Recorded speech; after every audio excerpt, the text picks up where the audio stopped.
Uma montanha russa, subindo e descendo, só que com o seu dinheiro. É isso que é a volatilidade. Quer entender mais o que é volatilidade? Vem comigo que eu te explico tudo.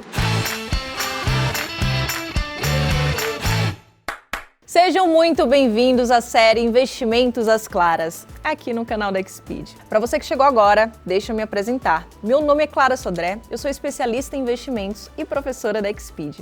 E no vídeo de hoje nós vamos falar sobre um termo bastante comum no mercado financeiro, mas que muitos investidores iniciantes ainda não sabem bem o que significa: a volatilidade. Mas afinal de contas, o que é volatilidade? A volatilidade nada mais é do que uma medida de risco. Ou seja, quando falamos que determinado ativo tem alta volatilidade, por exemplo, isso significa que o preço desse ativo varia muito e de maneira muito rápida. Ainda não entendeu? Calma que eu te esclareço. Vamos pegar o exemplo do Bitcoin. Em 2020, o Bitcoin registrou uma rentabilidade histórica de 303% e não parou por aí. Só no início de 2021, a moeda praticamente dobrou de valor e fez com que muitos investidores começassem a apostar cada vez mais nesse ativo. Porém, quem aplicou no início do ano de 2021 teve uma desagradável surpresa. No mês de maio, por exemplo, a moeda virtual fechou com uma queda de 37%, sendo um dos seus piores desempenhos mensais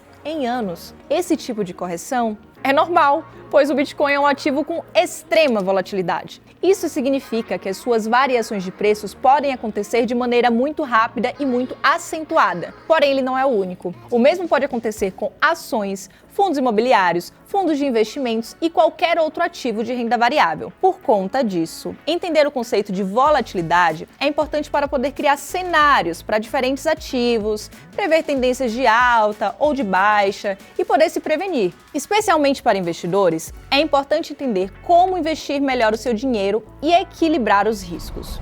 Por isso, antes de investir, a pergunta que você precisa se fazer: qual o meu objetivo financeiro? Isso porque, caso o seu objetivo seja de curto prazo, não é recomendado colocar ativos com volatilidade na sua carteira. Imagina você precisar sacar o dinheiro e o ativo está lá com a queda de 37% sobre o patrimônio investido. Você resgataria mesmo assim? Nesse caso, é melhor ter um planejamento, correto? Mas, como tudo na vida, a volatilidade também tem seu ponto positivo. Voltando lá para o exemplo do Bitcoin, quem investiu no ano passado não está nem um pouco preocupado com essa queda, pois já garantiu um preço médio muito interessante. Isso porque, se o investidor tem um preço médio abaixo do praticado hoje, ele não está preocupado com a oscilação recente da moeda, pois esse investidor está ganhando. Então, quando colocamos o dinheiro em um ativo volátil, é justamente esperando que seu retorno seja maior que o praticado por outros ativos no mercado. Dessa forma, ter atenção aos ciclos é importante, justamente para você não entrar sem um planejamento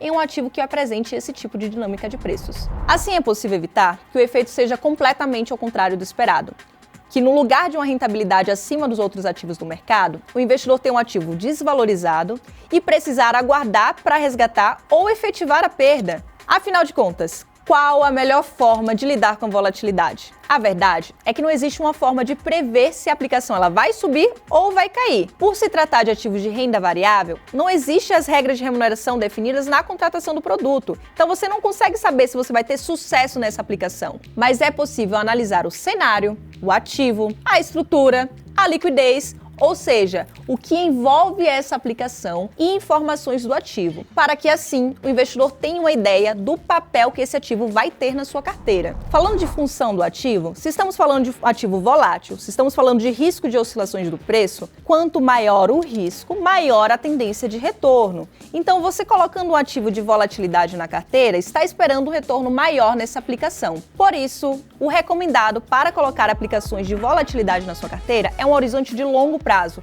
Assim você consegue passar por essas flutuações e no momento do resgate ter a sua valorização. Para finalizar, falei aqui sobre objetivos, mas tem um outro ponto importante sobre a volatilidade: o seu perfil de riscos, que também é conhecido como perfil de investidor. O investidor conservador tem aversão ao risco. Por isso é recomendado não ter ativos de renda variável na carteira. Então, O que você precisa saber se você vai colocar um ativo de renda variável na carteira? O seu objetivo, se é um objetivo de curto, médio ou longo prazo, porque se for de curto prazo não é recomendado. Qual é o seu perfil de risco, porque se você tiver um perfil de risco mais conservador, não vale a pena colocar, porque você vai ficar desconfortável em momentos de variação. E por último, fique atento ao percentual de alocação na sua carteira. Cada perfil de investidor tem uma recomendação para que você tenha exposição a ativos voláteis. Então, na hora de montar uma carteira, faça o máximo para colocar tanto ativos conservadores quanto ativos de renda variável. Dessa forma, em momentos de oscilação de preços, você vai ter ali um ativo completamente estável na sua carteira, segurando a sua rentabilidade.